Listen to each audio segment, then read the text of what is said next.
আসসালামু আলাইকুম। আমি মুক্তা আছি আপনাদের সাথে। যে যেখান থেকে আমার আজকের ভিডিওটি দেখছেন, আশা করছি সকলে আল্লাহর রহমতে সুস্থ এবং ভালো আছেন। আমরাও আলহামদুলিল্লাহ ভালো আছি। আজকের ভিডিওটা আপলোড করতে একটু দেরি হয়ে গিয়েছে, যদিও আমি ভিডিওটা তৈরি করেছিলাম, তবে সময় মতো ভয়েস ওভার করে আপনাদের সাথে শেয়ার করতে পারিনি, তার জন্য দুঃখিত। বাসায় অনেক সমস্যা, মিস্ত্রিরা কাজ করছে, বাসার কি অবস্থা বুঝতেই পারছেন। রেগুলার কাজগুলোর পাশাপাশি বাড়তি কিছু কাজ অ্যাড হয়েছে। সেই সাথে আমার আব্বু এসেছেন বাসায়, চোখের অপারেশন করতে হবে, তো ওনাকে নিয়েও আবার হাসপাতালে একটু দৌড়াদৌড়ি, ওইদিকেও সময় দিতে হচ্ছে। দু একদিনের মধ্যেই আব্বুর চোখের অপারেশন হবে। সবাই আমার আব্বুর জন্য দোয়া করবেন। ঘরের মধ্যে গাছ রাখতে বা গাছ দিয়ে ঘর সাজাতে আমার খুব বেশি ভালো লাগে। তো কিচেনে যে স্পাইডার প্লান্টটা ছিল, কিছুদিন ধরে ছাড়ছিলাম, সেটার টপটা একটু চেঞ্জ করব, নতুন করে একটু সাজিয়ে নিব। তো সে কাজটাই করে নিচ্ছি। টপটা চেঞ্জ করে দিয়েছে আর কিছু কালারফুল স্টোন দিয়ে টপটার মধ্যে সাজিয়ে নিব। যেহেতু বাসায় আছে, কালারফুল স্টোন দিয়ে সাজিয়ে নিলে কিন্তু দেখতে বেশ ভালো লাগবে। আর বাসায় যে ইনডোর প্লান্টগুলো আমি রাখি, সেগুলোতে মূলত পানি দিই না, সরাসরি এভাবে স্প্রে করে দিই, তাহলে কিন্তু গাছ ভালো থাকে। আর দু একদিন পর পর অবশ্যই একটু রোদে দিতে হয়। অনেকেই বলেন যে আপু, বাসায় গাছ রাখলে সেগুলো তো বেঁচে থাকে না, কিছুদিন পর মারা যায়। তো আসলে এভাবে মাঝে মধ্যে একটু রোদে দিতে হবে। আর কিচেনে যে গাছগুলো রাখা হয়, সেগুলোর কিন্তু যত্ন একটু বেশিই নিতে হয়। সংসারের টুকটাক কাজগুলো করে নিয়েছি, সেই সাথে আপনাদের সাথে কিছু কথা শেয়ার করছি। অনেক আপুরাই আমাকে কমেন্ট করে জানান যে আপু, তোমার মতো কিছু একটা করতে চাই, মানে ইউটিউবে একটা চ্যানেল খোলার ইচ্ছা আছে আর কি। তবে আমি অভিজ্ঞতা থেকে যেটা বলবো, এই প্ল্যাটফর্মে কাজ করার আগে অবশ্যই জেনে বুঝে তারপরে আসবেন। কেননা এই প্ল্যাটফর্মে কাজ করা যতটা সহজ, সফলতা পাওয়া কিন্তু তার চেয়েও বেশি কঠিন।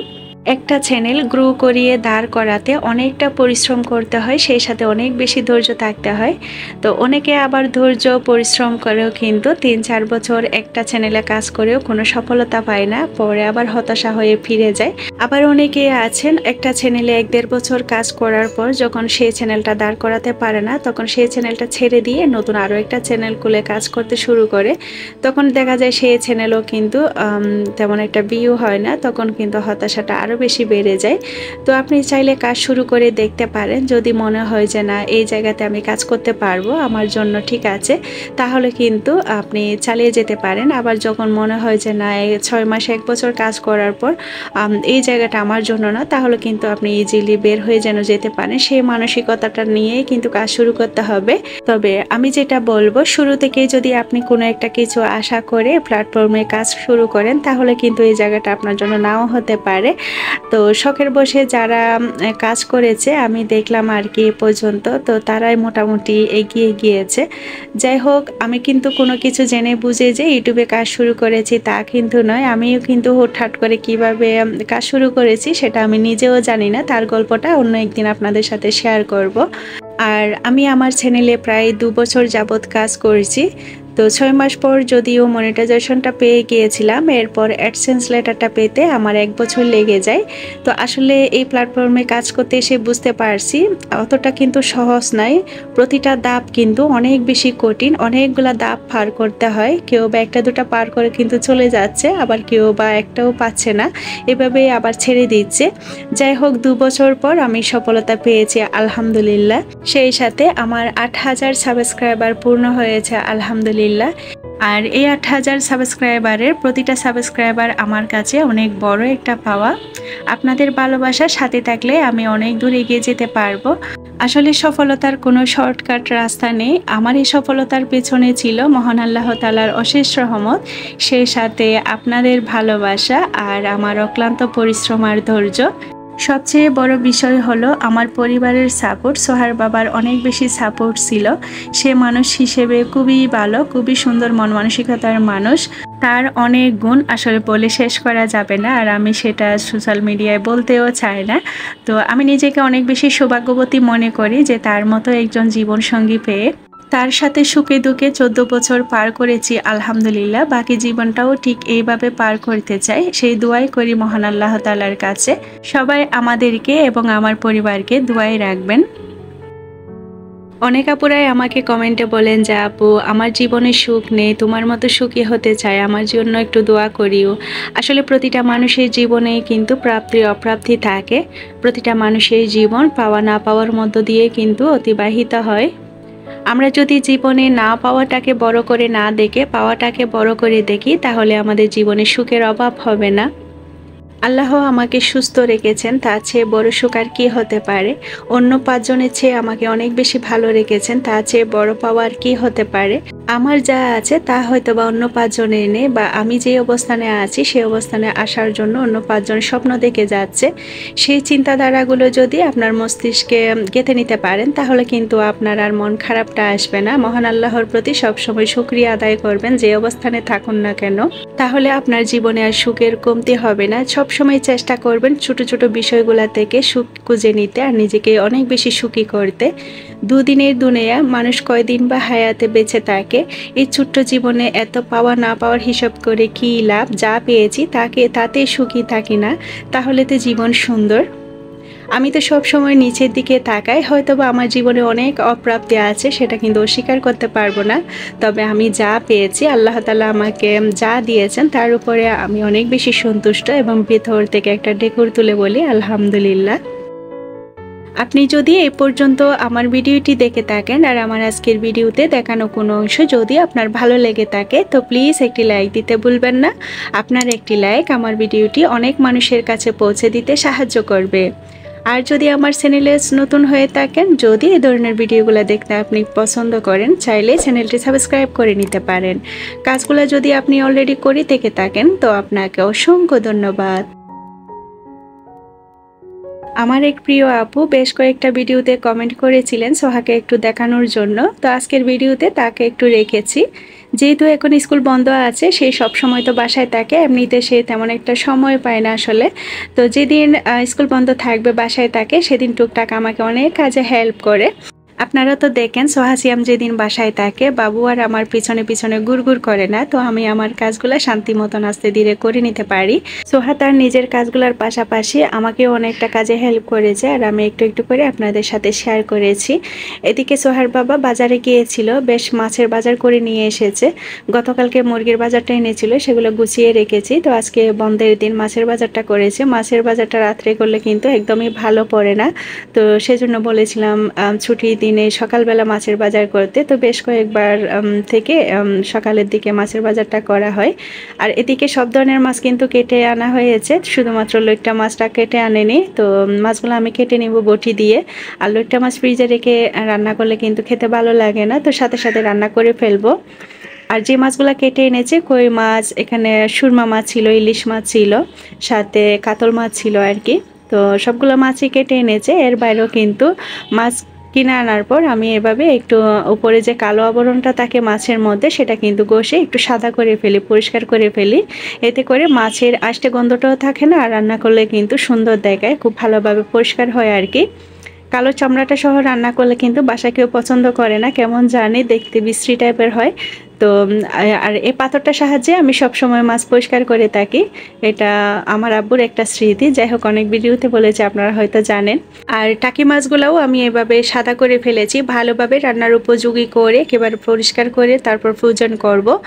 ভালোভাবে ঘষে পরিষ্কার করে ধুয়ে নিয়েছি। এরপর লেবু আর হলুদের গুঁড়া লবণ দিয়ে মেখে কিছুক্ষণ রেখে দিব 5 মিনিটের মতো।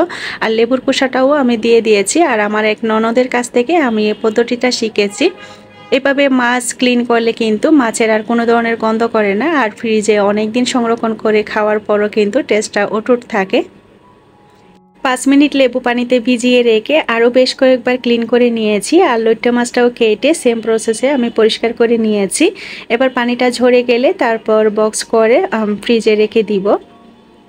আপনারা চাইলে আলাদা আলাদা ট্রেতে ছড়িয়ে তারপর ডিপে 1-1.5 ঘন্টার জন্য রেখে তারপর আবার বক্সে রেখে দিলে সেক্ষেত্রে মাছগুলো একটার সাথে আর একটা লেগে যায় না।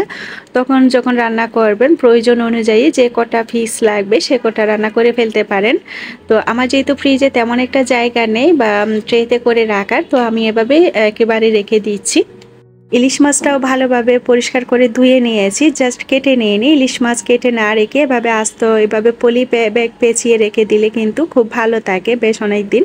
তো আমি 2-1 দিনের মধ্যে রান্না করে ফেলবো আসলে। তো ভালোভাবে পরিষ্কার করে এভাবে পেঁচিয়ে রেখে দিচ্ছি।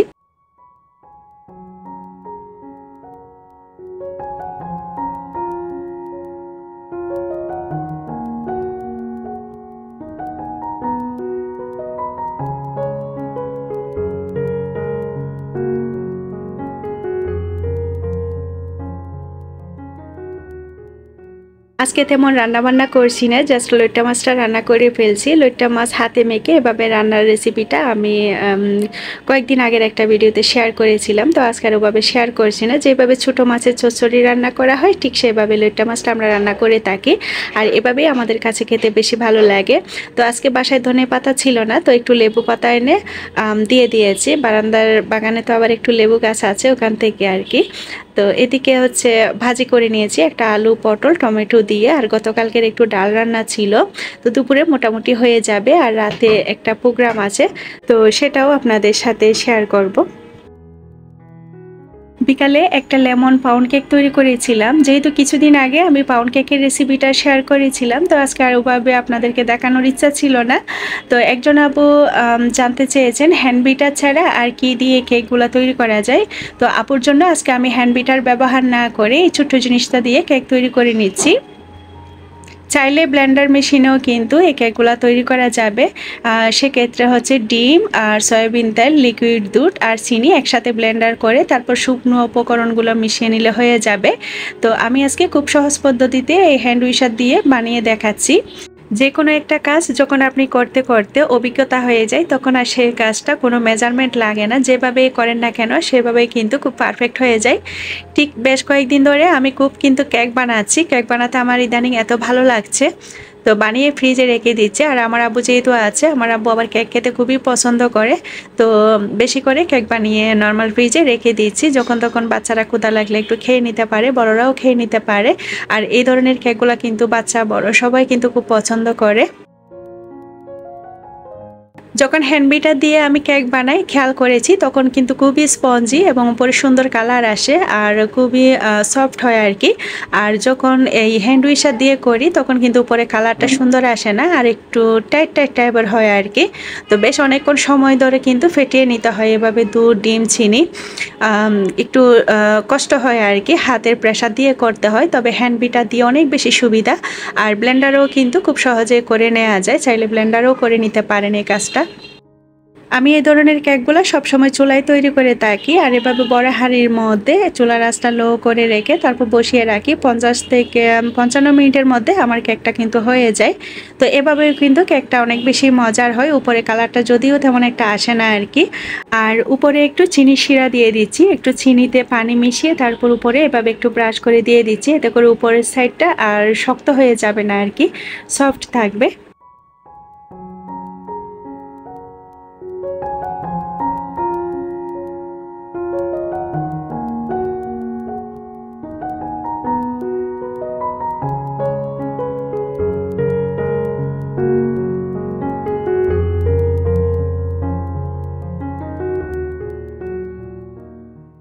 সন্ধ্যার পরে সোহাসিয়ামকে সাথে নিয়ে বের হয়েছি, তাদেরকে বাহিরে আজকে খাওয়া দাওয়া করাবো।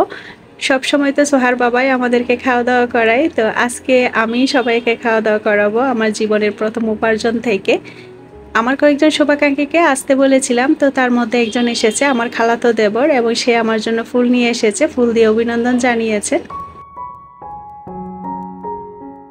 জীবন চলার পথে কেউ কেউ আপনাকে টেনে নিচে নামানোর চেষ্টা করবে, আবার কেউ কেউ বাহবা দিয়ে উৎসাহিত করে উপরে উঠতে সাহায্য করবে। এই দু ধরনের শুভাকাঙ্ক্ষীদের মনে রাখা দরকার। আমি আমার জীবনে এই হাত দিয়ে অনেক টাকা খরচ করেছি, অনেক টাকা দেখেছি, অনেক টাকা গুনেছি, তবে আমার জীবনের এই প্রথম উপার্জন আমার কাছে অনেক বেশি স্পেশাল ছিল। তবে ভবিষ্যতে কতদূর এগিয়ে যেতে পারবো সেটা তো বলতে পারছি না, তবে আমি আমার জীবনের উপার্জন থেকে আল্লাহর রাস্তায় কিছু দিতে পেরেছি, সেটাই আমার কাছে আরো বেশি ভালো লাগছে।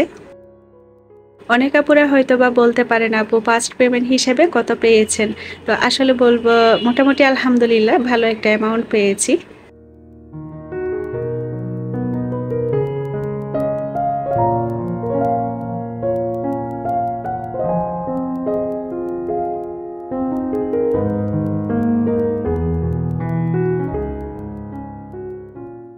সবার সুস্বাস্থ্য ও সুস্থতা কামনা করছি। আর সেই সাথে আমার পরবর্তী ভিডিও দেখার আমন্ত্রণ জানিয়ে আজকের ভিডিওটা এখানেই শেষ করছি। আল্লাহ হাফেজ।